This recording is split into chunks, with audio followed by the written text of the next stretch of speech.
there was a time in which I felt really lucky because I had 3 sets of grandparents. A lot of my friends didn't have that. One of my grandparents was black. I also grew up in Arlington, which is just across the bridge from Washington, D.C., so it's a melting pot. And I was often the minority at my school.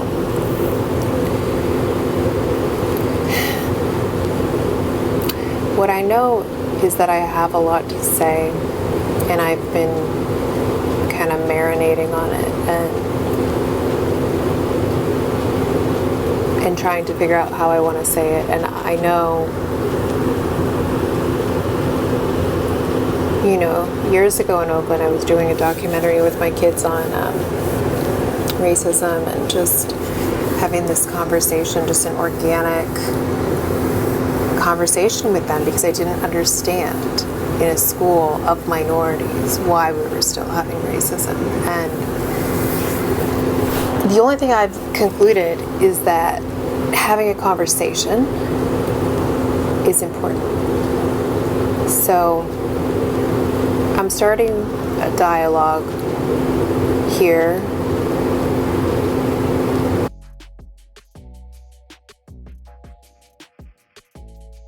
And I really value the opinions of our youth right now, because I think generations change the world. Every 10 years or so, there's this little shift that gets created by the energy of the kids that are growing up in that generation. And maybe I've always lived in mixing bowl places, but I just can't wrap my head around what is happening. In all honesty, every piece of it just brings me to tears. On Tuesday, I decided to discuss George Floyd and what's going on with the protests with my students, and it was a hard conversation. It was a really hard conversation. I think it's so absurd that we have to have this conversation, but I want you to know that I'm here to have the conversation too, and that will never change. And there has never been a question in my mind of whether or not Black Lives Matter, because they do. I watched a video the other day in which somebody said, please stop saying all lives matter. And although all lives do matter, right now we all need to get on board, and we all need to support however we can. I cannot protest because I cannot risk getting this virus. If you know, you probably know me, but I have a ton of food allergies and a terrible immune system, and I'm pretty sure it would kill me. Not a bright spot. But people are dying, and it's not acceptable. I've been watching the protests for the last week, and it's breaking my heart. Black Lives Matter.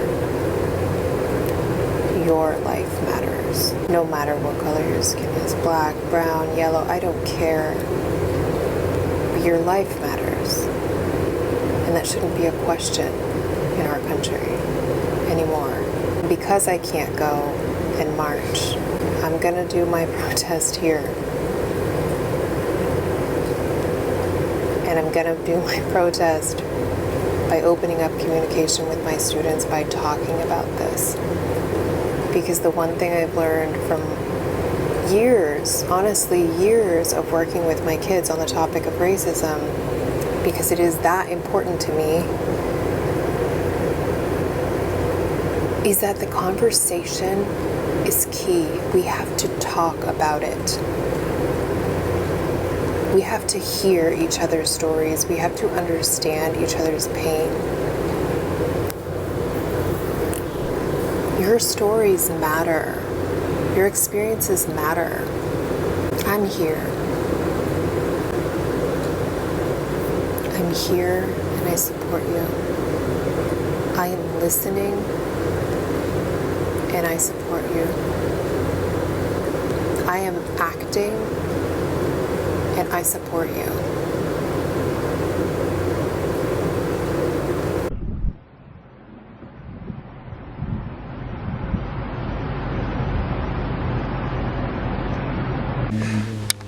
All right, go for it.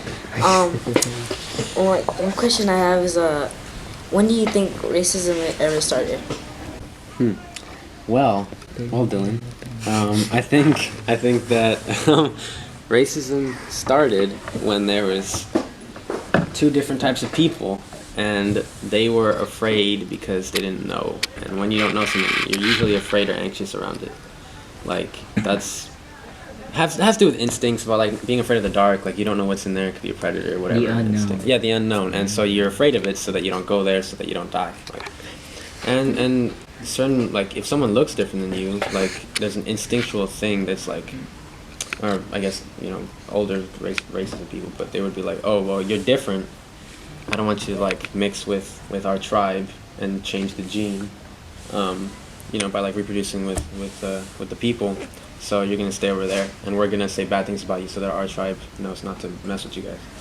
And that's like a really simplified version of it, but nowadays it's kind of just in society and in things that we see. For example, like black people being predominantly like the main people who you see arrested on the news and on like shows like Cops and stuff, when the data for how many black people get arrested versus how many white that's not accurate to like what the media shows us.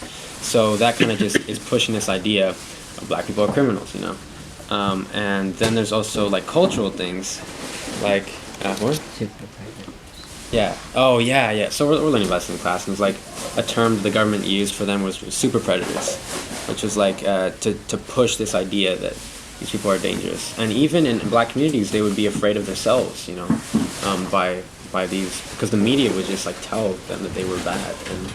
And I mean, when it comes to racism towards, or like stereotypes towards like whites or like light-skinned people, I think it's a lot about just like, well, Miss Jess, you can say it, but like it's a lot about I don't know. Can you explain it? Maybe like feeling that.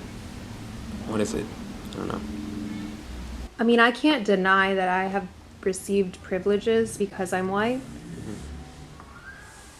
but that hasn't always been the case. And I got arrested. Didn't save me from that. Didn't save me from getting into trouble.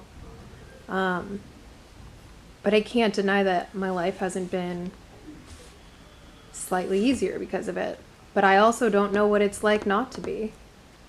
I also think everybody's stories are so individual, like I have a black grandmother, and that's a card I pull out when I need to. I don't tell people that like right off the bat, because I don't think it's that important. But when you judge me for being white, I will tell you that, because I want you to know that you don't know anybody that well,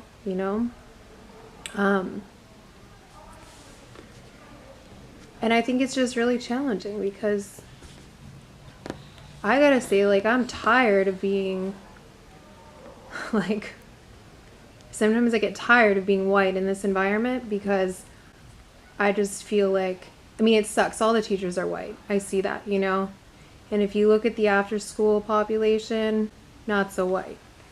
Except maybe on the high school side with the staff. But, that's true. But like, what can we do about the fact that white people are getting certifications and applying for these jobs? If you want to be angry about that, go get a teaching certification, like become an educator, change it. Yeah. That's my philosophy. And like, I'm not here for anything having to do with race, but I've become very interested in it. because it's such a racially charged place, and we're always talking about it, whether we admit it or not. Yeah. Yeah. What you have to understand about the nature of racism is that it comes from a place of ignorance, but not even from a place of ignorance. It comes from a place of control. And what you're seeing when you say your grandparents are more racist or whatnot than you are is the longer you're here, the more you go through. So it strips you a little bit of your character, a little bit of your hope, a little bit of your dignity, the older you're here. I feel like the way that we have to talk about it and think about it, in part, yes, is the history, but I think that's the part that we're all familiar with. So I'm curious about, like, right now, like, what is the history that we're making right now with the racism, you know?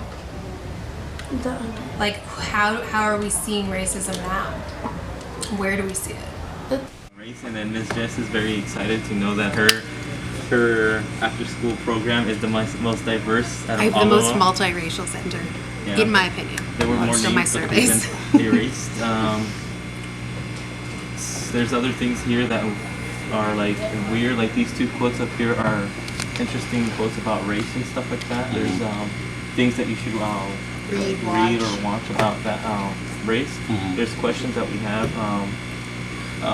Stereotype. You should outline those things. Like this section. Yeah. So there's words that some people like, things that people can never say, people that only a specific race can say, and there's people that like it's free to use. And there is For example, so, Miss Jess and Lucas are the only people who can't use the N-word. okay. And then so It's and true. there's color determining like the type of race, like white is white, and then black, red means Native American, yellow means Asian, and brown means Filipino. Filipino, yeah. Okay. This whole hair segment over here was what Miss Jess is super excited to talk about, and that is links to why racism becomes a thing. Like some people say that, like say that it's kind of like a thing that passes on generation to generation. I mentioned that grandparents tend to be more racist than any other thing, and I guess it just travels on eventually. Why do you feel that way?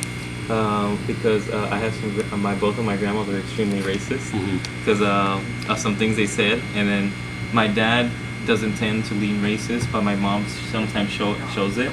I prefer not to like seem racist or anything, so I don't say anything. I don't feel the necessity to say it, but I feel like it does go by in every generation, and like the older is like the more racist, and the younger I suppose is like more free to it. Okay. What do you know about racism? Since you've been doing this, what's impacted you the most? Like, what's affected you the most? What did you take away from this? Just kind of like how people will kind of say like some things that are only allowed. Like the N-word is off limits for anywhere, but nigga is only for, apparently from what I'm hearing, is mostly decided on people that are of dark skin tone can only say nigga. But I've heard people who refer to nigga as friends, or you're like, hey, you're my nigga, or something like that. And then negro, I guess, is dated and is like replaced with black. And that it's like a super complicated Well, topic because of all the places you find it, right? And Yeah. like in music, is it positive? Is it negative? It's such a hard debate. I feel like. what you have to understand about the nature of racism is that it comes from a place of ignorance, but not even from a place of ignorance. It comes from a place of control. And what you're seeing when you say your grandparents are more racist or whatnot than you are is the longer you're here, the more you go through. So it strips you a little bit of your character, a little bit of your hope, a little bit of your dignity, the older you're here. I don't know if you guys know that African American, that terminology was created in 1988 by Jesse Jackson. Before then, we were still called the Negro. The word nigga came from the West Indies. If you guys ever read the Willie Lynch letter, you should read the Willie Lynch letter. It gives you a little bit of inside information of why that was created, because What's it called? the Willie Lynch letter. WOOLEY? No, Willie. Willie Lynch letter.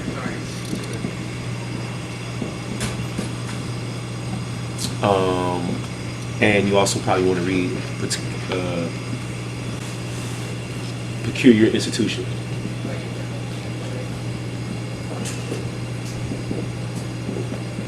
Institution, yeah. The world is kind of white now. You know what I mean? If you think about it, this seems weird. But yesterday I was. Huh?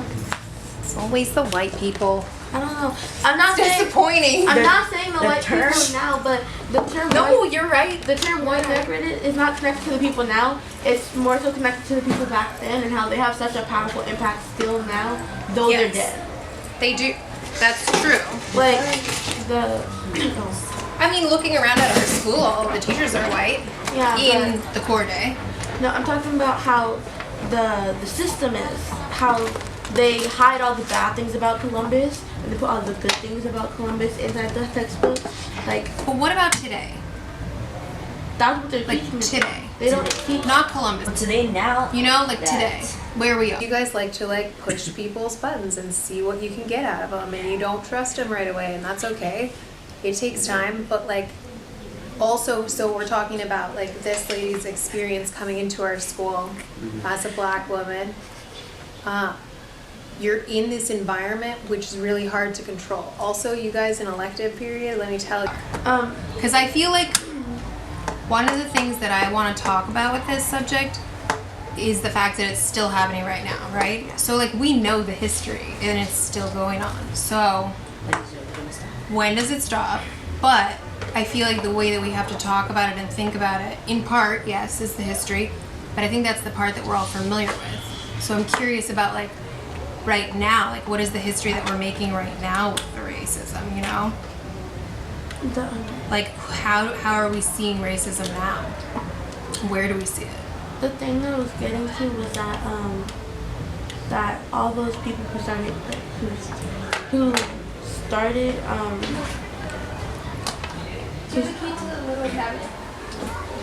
What do you mean? A board game? I'll give you a key to it if you get a piece of paper and write a big sign that says only enter in silence, recording, or like recording happening, stop entering. And I want you to come over here, both of you. I don't know what it is. I just want you to answer a question. Or ask a question. Racism. Anything you want. Or you guys ask them a question. Do you think the world is white now? Nope. Why? I say everyone can do whatever they want, and then it's not decided by skin, by the will of the person. I guess in some ways it is. It just depends on Where you look? yeah, and it's also like perspective. Because like for them, I guess it'd be like no, like everybody gets what they want and stuff. And then for I guess the ones that are being affected are like you're doing this to us. It just depends on. Do either of you consider yourselves white? No. Okay. If there are 5 opportunities on this table, how many of them are yours based on your race? All of them. Good answer. And good speed. I like it. Would you have thought longer? Yeah. Yeah. The question's so disturbing. This one over here thought for about, I don't know, a good 30 seconds. Then I said, all of them, go. But, I mean, yeah, there's a lot of white people around. Like, if you look at this school, we were just talking about that. Like, a lot of the teachers are white now. And then a lot of the teachers in after school are not, right? It's kind of a mix. Well, more so on the K-8 side. I guess we're pretty white over here. Everywhere. Which, I don't know what that says. Maybe that you guys should go become teachers. You know? Does it bother you that your teachers are white? No. As long as they teach me, I don't care what skin color they are. Good answers. Does it bother either of you? You don't care? It's Why do we keep talking about it then? No, it's because Constantly talking I guess about we all want, the like, no. we want role models that People- look like you guys. people That's true. that in my grade and even their older siblings say that one of my teachers is racist. I don't know why. I see her as a nice person. I really like her, but everyone else hates her. I don't know. Why do they think? Let's not use names. Let's make up names. Okay. If it's somebody that's real, right? So if we think Miss Paintbrush is racist, why do you think people are saying she's racist? I don't know. They said that she only didn't vote for Donald Trump because she works for the Latino and How do they know who she voted for? I don't know. I guess they overheard her. Like one of the high schoolers, one of my friends' older sisters was like, I hate her because she said that that's the only reason why she didn't vote for him. Like, is there any other reason? Blah blah this and that. I don't know. I don't see her as racist because she hasn't showed any signs towards me. She seems pretty fair in our classroom. She just follows the rules that she has to. Yeah, and I think, I don't know. I mean, I think it's good that you wait to make your opinion and don't base it on what other people are saying. Because I think that's part of the way racism travels. The way she controls her outside life isn't our business. Because as long as she's not racist to us in school, then it's okay. Like, it's not okay for her to be racist outside in the world. But if she's not hurting us in any way, then you shouldn't have anything to say about it, you know what I mean? Then like you're with her 24 hours and she's making racist comments and You're gonna stay? Yeah, I'll stay. Good. Have I a like seat. this. You wanna sit? Yeah. This is just to give you some context. Were you here for these But conversations? also No. that she, Okay. like, you know, So, other students, like, I need to were add saying that. that she did, like, they don't help her and then making the teachers, Well, she has a lot of people to help, so she can't just go to them when they want her to. But other Do you than guys that, remember what Noel was? Guatemalan and what? Guatemalan, and I forgot. yeah. No, he said Guatemalan and something else. I'm gonna say Mexican. He said he's Hispanic because he's mixed with those two, but he didn't say Mexican. I'm gonna get my stuff. Not being Mexican. Okay. I'm gonna do a check to see if this is still going. This is a good setup though because I can see everybody. I feel like we have a good number of people. Have a good weekend, Lance. You don't want to sit. You don't want to be there. And you've already been in academic stuff all day. So it's like the hardest thing to contain, especially when you don't know everybody. So then there's all this stress going. But even our yoga teacher's having a hard time with this. The classroom management of it. And I'm joined because it says full. you guys don't make that easy. So let's say that I'm a black woman and I have a lot of this like racial pain inside of me. When you put me in a situation where I feel like I'm failing every single day, that's gonna bring that up in me, no matter what. It gets to the core of you. It makes you question everything that you are. Yes, you guys are like pretty hardcore sometimes. Yeah, you learn a lot about yourself. I think we can stop for today if you guys want to. I really appreciate you guys helping because I'm just figuring out. Okay, guys, thanks for watching and Oh my subscribe. God, yeah, Give us a thumbs up. Bye. To our racist lives.